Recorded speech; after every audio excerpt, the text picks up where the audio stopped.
여러분 안녕하십니까? 오늘은 어제에 이어서 보훈 예상 실제로 인상된 적용 내용을 여러분께 잠시 안내 말씀드리려고 합니다. 어제는 어, 일단은 국무회의에서 의결된 내용을 갖고 설명을 드렸습니다. 그런데 오늘은 국무회의에서 의결된 내용 중에서 일단은 이제 9월 2일 오늘입니다. 오늘 의회로 그 국무회의에서 의결된 예산안이 의회로 오늘 상정이 됩니다. 그럼 의회에서 상임위원회를 거쳐서 예산결산심의위원회 이렇게 걸치고 이제 총 이 의회에서 최종적으로 결정이 난 것을 정부로 다시 통보했을 때 그래서 그 내용을 갖고 지금은 여기 나와 있는 내용은 의결된 내용이 예산이 확정됐을 때의 기준으로 지금 말씀드린 겁니다. 그러니까 혹시라도 만약에 의회에서 그러니까 국회에서 이 보훈 예산 그러니까 국무회의에서 결정된 내용이 좀 삭감되거나 이러면 여기에도 영향이 올 수 있다라는 전제하에 말씀드립니다. 자, 그러니까 이 점 양해하시고요. 이 방송 전에 저의 방송의 구독자가 아니신 분은 빨간 글씨로 된 두 글자 구독 버튼 한번 살짝 손가락으로 터치해 주시면 감사하겠습니다. 그러면 저희 구독자가 되고 그리고 좋아요 알람 설정 해주시면 제가 방송하는 것마다 여러분 핸드폰으로 2, 3초 정도 공지가 됩니다. 참고하시기 바랍니다. 자, 그럼 살펴보겠습니다. 잠시 전에 서두에 말씀드렸듯이 지금 말씀드린 것은 확정 예산을 예상으로 안고 그러니까 국무회의에서 의결된 내용을 갖고 하는데 이 내용대로 국무회의에서 의결된 내용이 확정되었을 때 이렇게 반영된다. 만약에 국회에서 어느 뭐 예결산위원회에서 깎이든 아니면은 또 뭐 전체에서 깎이든 어쨌든 의회에서 만약에 삭감이 된다면 여기에서는 보훈 예산 역시 변동이 올 수도 있다. 근데 변동이 안 올 수도 있죠. 왜냐하면 이 부분을 중점적으로 하면은 안 올 수도 있는데 올 수도 있다. 이런 가정하에 지금 설명을 드립니다. 그러니까 이 점 여러분 꼭 참고하시기 바랍니다. 자, 보시면 그 지금 제가 화면에 제가 띄워놨죠. 이 내용이 그대로 쉽게 이해를 하시면 되겠습니다. 첫째, 상위 등급 7급, 상위 등급 7급이 9% 이상입니다. 작년에 10% 인상이라고 해서 약속을 해놓고 이 예산이 삭감이 되니까 5%로 줄였어요. 그러니까 많은 우리 국가유공자들 7급에 해당되시는 분이 불만이 정말 상당히 높이 엄청난 그 결과를 초래했습니다. 그런데 이번에는 다른 예산은 사실은 이렇게 많이 올라가지 않습니다. 뭐 5.5% 이렇게밖에 올라가지 않는데 여기는 특별히 상위 등급 7급은 9%까지 인상한다는 것은 작년에 10% 약속을 했는데 이행을 하지 못했어요. 그래서 금년에는 다른 예산보다 한 4% 정도 7급 상위 7급에다가 4% 정도를 인상을 해서 더 추가해서 인상하겠다는 것입니다. 그러니까 원래는 4% 정도 해야 되는데 4, 5% 정도 해야 되는데 4%를 추가해서 9%로 인상하겠다는 것입니다. 상위 등급을 7급은 9%로 인상한다. 물론 다른 등급들은 9%가 되지 않습니다. 5.5 정도 다른 등급들은 7급을 제한 여타 급들은 상위 등급들은 5% 정도로 보시면 되고요. 여기 7급을 중심으로 보면 가장 관심이 많고 이슈가 많았던 7급을 중심으로 보면 9% 인상을 해주겠다. 이렇게 보훈처에서는 이렇게 지금 예산을 짜놓고 있습니다. 자, 그 다음에 참전 영예수당을 38만 원으로 인상해 주겠다. 참전 영예수당을 38만 원으로 하겠다. 자, 그 다음에 세 번째는 6.25 전몰 군경 자녀에 대해서는 20.5% 인상. 파격적이죠. 왜냐하면 6.25나 6.25 그 전몰 장경 군경 전몰 군경 자녀들이 이 생활 조사를 한번 해보니까 엄청나게 힘들게 살고 있습니다. 이유는 6.25 때 전쟁에서 사망하신 분들의 자녀들은 그 부친이 나와서 아버지가 나와서 경제 활동을 해서 가정을 이루어야 되는데 가정을 이루지 못하고 어머니 혼자서 아이들을 키우면서 지금까지 고생하면서 살아왔습니다. 근데 지금까지 그것을 일단은 여러 가지 이런저런 이유로 예우를 제대로 못 해주다 보니까 정말 불만이 많았고 또 정부에서도 보니까 이 부분에 대해서는 너무 소홀했다라는 생각을 갖게 되었고 또 많은 사람들의 의견도 수렴을 했고 이렇게 해서 6.25 전몰 군경 자녀에게는 20.5% 인상 파격적이죠.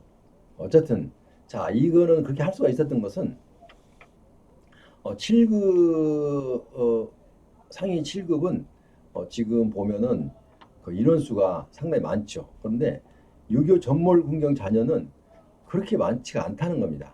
그러니까 20.5%를 인상해도 예산 소요는 그렇게 많지가 않다는 것입니다. 그래서 이렇게 해서 지금 말씀드린 것은 2023년도 보훈 예산 인상 내용을 제가 간략하게 설명드렸습니다.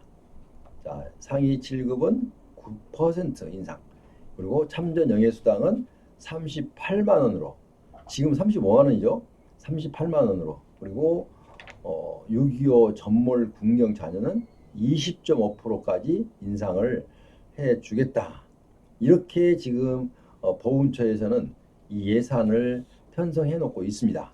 그런데 보훈처에서도 마음을 졸이는 것은 국무회의에서 물론 기획예산처에서 검토를 하고 각 부처별로 일단 그 예산을 받아서 예산처에서 심사를 해서 일단은 국무회의에 올려서 국무회의에서 결정된 사항이기는 하지만 이제 또 의회가 있습니다. 의회 국회 이 예산을 제출해서 상임위원회에서 심사를 받고 또 전체 회의에서 일단은 심사를 받아서 이 인상대로 원안이 통과돼야만이 그래야만이 이대로 활용할 수 있다라는 것을 전제해 드립니다.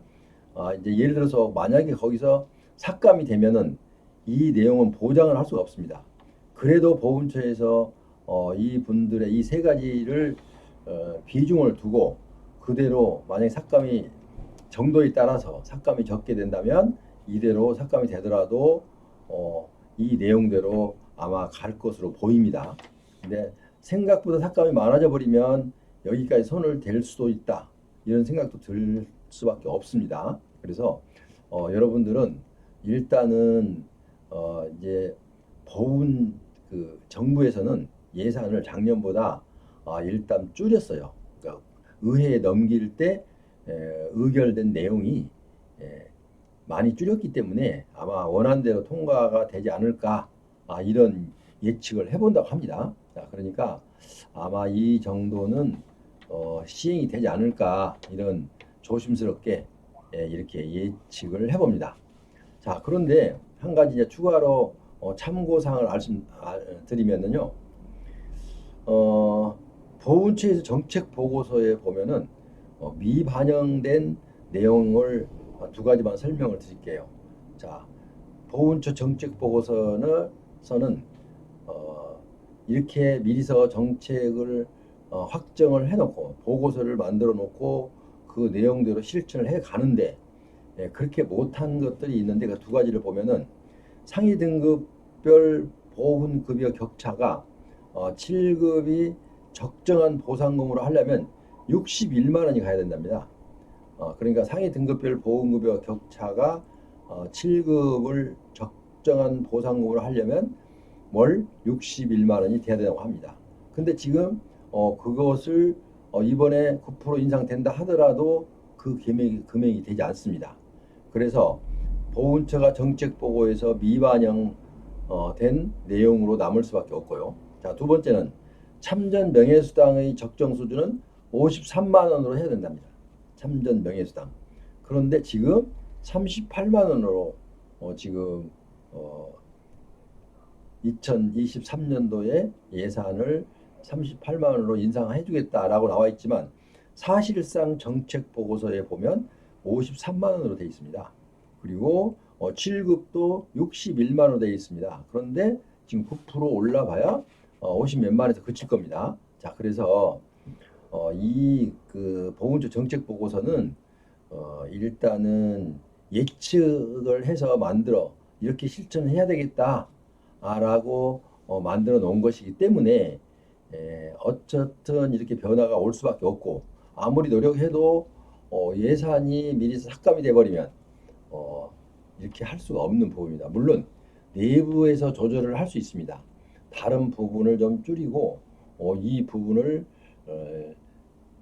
정책 보고서에 발표했듯이 그걸 중심으로 해서 이렇게 추진해 나갈 수도 있습니다.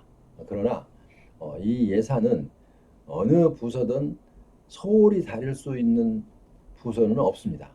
나름대로 각자 다 없으면 안 되는 이런 예산입니다.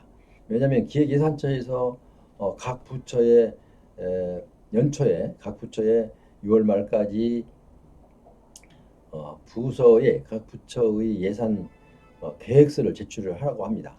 그러면 이제 한 4, 5개월 동안 열심히 만들어서 기획예산처에 제출합니다. 기획예산처에서는 전체를 놓고 각 부처에서 올라온 그 예산을 조정을 이제 칼질을 합니다. 여기는 이래서 좀 안 되고 이건 좀 부당하고 저건 정당하고 부당하고 정당하고 가려서 최종적으로 결정을 해서 국무회의에 올려죠. 그 국무회의에서 그걸 보고 결정을 한 게 지난 8월 30일 날 했던 게 바로 그 얘기입니다. 그래서 그 내용이 일단 의회로 넘어가면 이제 9월 2일자 오늘 넘어갑니다. 의회로 넘어가면 의회에서 이제 상임위원회에서 일단 먼저 심사를 하게 됩니다. 상임위원회에서 조정을 하고 나면 그 내용을 갖고 본회의에 붙입니다. 그러니까 본회의에 붙여서 거기서도 통과가 돼야 됩니다. 자, 그런데 이거 참 아이러니한 것은 이 예산이라는 것이 아무리 부처에서 시급하다 하더라도 또 시급하지 않고 예를 들어서 이게 정상적으로 가다가 어떤 분야에서 예를 들어서 보험처를 기준으로 한다면 어떤 분야에서 그보다 더 중요한 일이 발생을 해버리면 긴급 사항이 발생해버리면 어쩔 수 없이 여기에 나와 있는 인상률도 변동이 올 수도 있다. 이렇게 볼 수 있습니다. 근데 물론 극히 드물긴 하지만 그럴 수도 있다라는 것도 덧붙여 드립니다. 왜냐하면 이렇게 해놓고 맞다 안 맞다 이렇게 자꾸 말씀을 하시면 안 되니까 미리서 사전에 일단은 양해 말씀을 드립니다. 어쨌든 오늘 여기에 나온 거는 2023년도 보훈 예산 인상 내용이다. 보훈처에서는 이렇게 시행하겠다고 이미 결정을 해놓은 사항이다. 내부적으로. 그래서 의회에서 넘어와서 이제 확정 예산이 넘어오면 이제 이대로 시행을 할 텐데 삭감돼서 넘어오면 다른 것을 삭감하더라도 이건 그대로 줄 것인지 아니면은 이것도 어쩔 수 없이 삭감을 할 것인지 그거는 이제 확정된 후에 변화가 올 수 있다. 이런 전제하에 오늘 방송을 해드렸습니다. 그런데 어쨌든 변화가 없을 확률이 더 높다. 이렇게 보시면 되겠습니다. 어쨌든 이제 이렇게 조금씩 해가면서 이번에 그 국회에 일단 제출한 내용을 보면 뭐 현역들 뭐 이런 것도 나오고 여러 가지 나와요. 다음 시간에 제가 현역 부분에 대해서 좀 방송을 하려고 하는데요. 어쨌든 제가 준비되는 대로 하나씩 여러분의 궁금증을 풀어드리도록 그렇게 하겠습니다. 지금까지 간략하나마 2023년도 보훈 예산 인상 내용이 적용 부분을 여러분께 설명을 드렸습니다. 자, 여기에 대해서 보시면 아마 질문도 필요 없을 거예요. 만약에 질문이 필요하면 어디로 해요? 제가 지난번에 안내 방송을 한번 했어요. 국번 없이 1577-0606 그거 전화하면 거기는 일단은 상담원이 전화를 받아요. 상담을 받아갖고 상담원이 자신이 답할 수 있는 것은 하고 자신이 도저히 이 부분에 대해서는 담당자가 아니면 대답할 수가 없다라고 판단이 내려지면 이제 그 담당자한테 전화를 돌려줍니다. 그러니까 여러분은 그렇게 아시고 지난번에 제가 얘기했던 1577-0606을 많이 활용하세요. 그러면 여러분들이 궁금사항이 거의 풀립니다. 그러니까 이렇게 아시고 오늘 2023년도 보훈 예산 인상 내용을 여러분께 간략하게 안내해 드렸습니다. 지금까지 함께 하신 여러분 대단히 감사합니다. 다음 시간까지 안녕히 계십시오.